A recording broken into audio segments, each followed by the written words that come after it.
Kumusta kayo mga sway ko? Ngayong araw na to, magluluto tayo ng pork binagoongan. Ito yung mga gagamitin nating pangsangkap.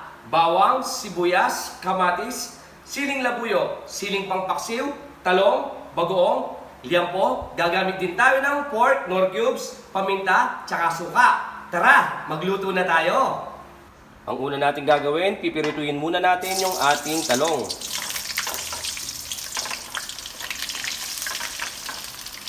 Yan. Kailangan maluto ng mabuti yung ating talong.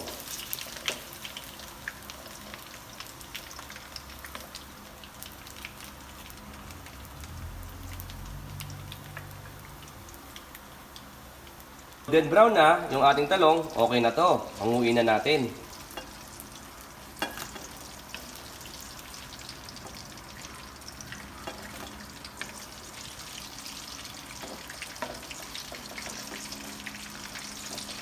Susunod, magigisa na tayo.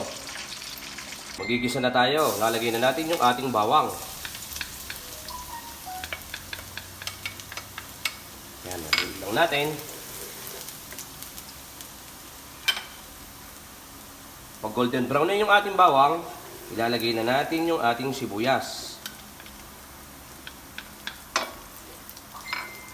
Yan, naluin lang natin. Hayaan natin lumambot yung ating sibuyas.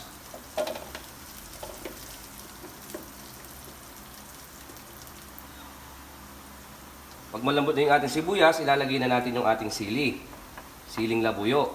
Nilagyan namin ito, gusto ng aking mga anak, manghang. Yan, susunod natin yung ating kamatis. Kailangan yung kamatis, lumambot ng mabuti. Pag malambot na yung ating kamatis, lalagay na natin yung ating bagoong. Igigisa natin ng mabuti yung ating bagoong. Hayaan natin ng ilang minuto, maluto yung ating bagoong.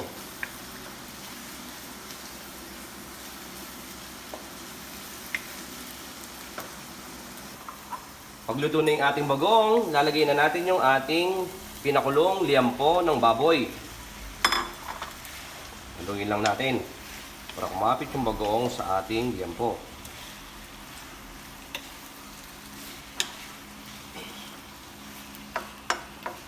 Hayaan natin ng ilang minuto. Lalagyan natin ng konting suka. Saka natin takpan hanggang kumulo. Pag kumukulo na yung ating suka, ilalagay na natin yung ating pangsabaw. Yung pinagpakuluan ko ng baboy. Lalagay na rin natin yung ating pork nor cubes. Takpan natin hanggang kumulo. Pag kumukulo na, lalagyan na natin ng paminta.